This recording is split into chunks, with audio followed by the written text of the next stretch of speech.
దేవునికి స్తోత్రం. ఇప్పటివరకు దేవుడు పాటల ద్వారా మహిమ పొంది ఉన్నాడు. జీవం కలిగిన దేవుని మాటలు వినబోచుండగా శ్రద్ధ కలిగి ఆలకిద్దాము. అందరూ తలలో ఉంచినట్లయితే వాక్యం మీద ప్రార్థన చేసుకుందాం. పరిశుద్ధుడ పరమ తండ్రి గొప్ప దేవుడ మహాగణులకు స్తోత్రాలు. నీ మాటలను నా నోట ఉంచి మేము అందరము ప్రభువా నీ వాక్యాన్ని విని దాని ప్రకారంగా జీవించే భాగ్యం మాకు అందరికీ దయచేయు. యేసయ్య నామమున అడుగుచున్నాను తండ్రి, ఆమేన్. లూకా సువార్త 23వ అధ్యాయము 42వ వచనాన్ని ధ్యానించుకుందాం. ఆయనను చూచి యేసు, నీవు నీ రాజ్యములోనికి వచ్చినప్పుడు నన్ను జ్ఞాపకము చేసుకున్నామని. అందుకు ఆయన వానితో, నేడు నీవు నాతో కూడా పరదేశులో ఉందని నిశ్చయముగా నీతో చెప్పుచున్నాను. దేవునికి స్తోత్రం. హల్లెలూయా. జాగ్రత్తగా దేవుని వాక్యాన్ని విందాం. యేసుక్రీస్తు ప్రభువారు సిలువలో వేలాడుతున్నప్పుడు కుడివైపున ఒకరు, ఎడమ వైపున ఒకళ్ళు సిలువ వేయబడి ఉన్నారు. వారిద్దరూ కూడా దొంగలు, బందిపోటులుగా బైబిల్ కనులు చూపిస్తుంది. అయితే అక్కడ జరుగుతున్నటువంటి పరిస్థితులన్నీ ఇద్దరు దొంగలు గమనిస్తున్నారు. అందరితో పాటు వాళ్ళు కూడా ఈయన వల్లే మాకు ఈ కర్మ, ఈయన వల్లే మాకు కూడా ఈ సిలువ ఎక్కాల్సి వచ్చింది. ఇప్పటి వరకు మేము దొంగలమైనా బందిపోట్లమైనా మమ్మల్ని పట్టుకున్న వాళ్ళు లేరు, మమ్మల్ని నేరస్తులుగా చిత్రీకరించిన వారు లేరు. కేవలం ఈయన వల్లనే మేము కూడా నేరస్తులుగా సిలువ ఎక్కాల్సి వచ్చింది అని వాళ్ళు ఆలోచన చేస్తున్నారు, బాధపడుతున్నారు. యేసుక్రీస్తు ప్రభువారు సిలువలో ఉన్నప్పుడు అక్కడ ఉన్నటువంటి వారందరూ, నువ్వు యూదులకు రాజువు కదా, ఇశ్రాయేలీయులకు రాజువు కదా, నిన్ను నువ్వు కాపాడుకొని సిలువ మీద నుంచి దిగమని, నువ్వు దేవుని కుమారుడు అయితే సిలువ మీద నుంచి దిగి మమ్మల్ని కూడా రక్షించమని వాళ్ళు ఇలాగా ఎన్నో రకాలుగా యేసుక్రీస్తు ప్రభువారిని మాటలతో నిందిస్తూ అవమానిస్తూ ఉన్నారు. ఆయన అన్ని శ్రమలను అనుభవిస్తూ కూడా వాళ్ళు మాట్లాడుతున్న ఆ కఠినమైన దుర్మార్గపు మాటలకు ఆయన ప్రత్యుత్తరం ఏమి ఇవ్వకుండా, బదులేమి చెప్పుకోకుండా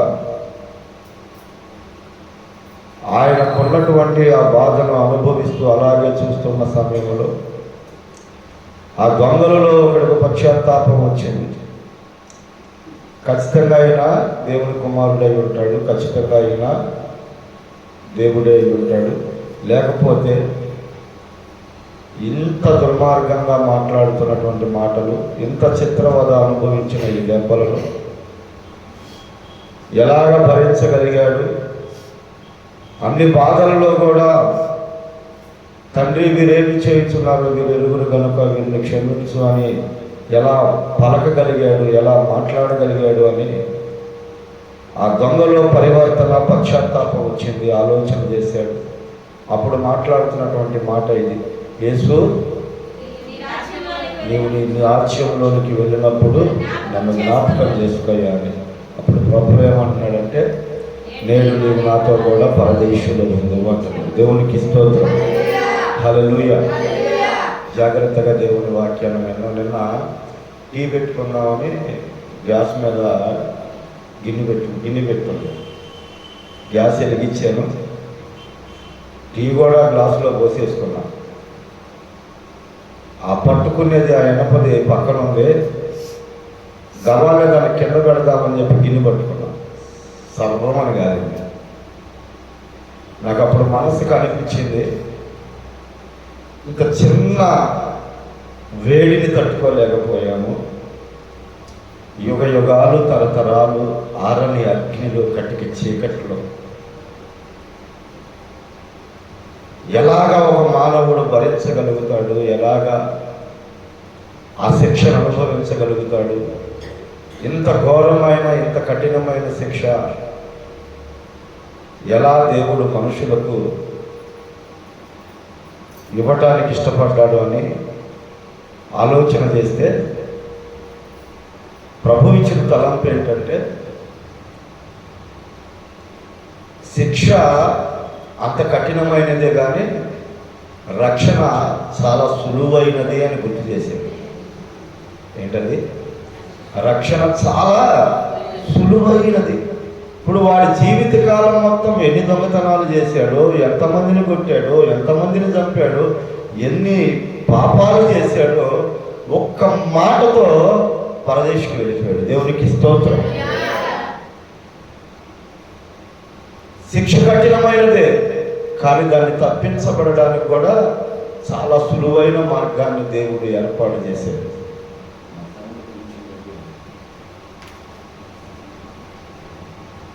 మనము ఈ అగ్ని అనేదాన్ని, ఈ పాతాళం అనేదాన్ని మర్చిపోతున్నాం. రక్షణ అనేది సులువైన మార్గమే, సులువైనదే కదా అని మనం అనుకుంటున్నాం. ఇలా సులువైన మార్గాన్ని సులువైనదిగా మార్చింది ఎవరు? ఎలాగ మార్చబడింది? రక్షణ ఉచితంగా ఎలాగ మనకు వచ్చింది? ఊరకనే మనకి ఉచితమైన రక్షణ వచ్చిందా? రాలా. ఎలా వచ్చిందయ్యా అంటే, ఒకటి తక్కువ 40 కొరడా దెబ్బలు ప్రభువు తింటే వచ్చింది. ఆ కొరడా కంట చివరన 20-30 కొంపులు ఉంటాయండి, 80 అంటే గ్యాలన్స్ ఒకలాగా. ఒక్క దెబ్బ కొడితే ఎక్కడైతే ఆ ముద్ద శరీరం మీద పడుతుందో అక్కడ శరీరాన్ని చరిత్రబద్ధంగా చీల్చుకొని రక్తం బయటికి చిమ్మేదంట. అలాగ 39 దెబ్బలు ఆయన శరీరం మీద పడితే ఈరోజు యేసు ప్రభువా అని నోటితో ఒప్పుకుంటే, హృదయమందు విశ్వసిస్తే మనకి రక్షణ వస్తుంది. దేవునికి స్తోత్రం. దాదాపు 150 కేజీల ఆ చెక్క సిలువను ఆయన భుజాల మీద పెట్టుకొని ప్రజలందరూ చూస్తుండగా నడి వీధుల్లో మోయలేక మోస్తూ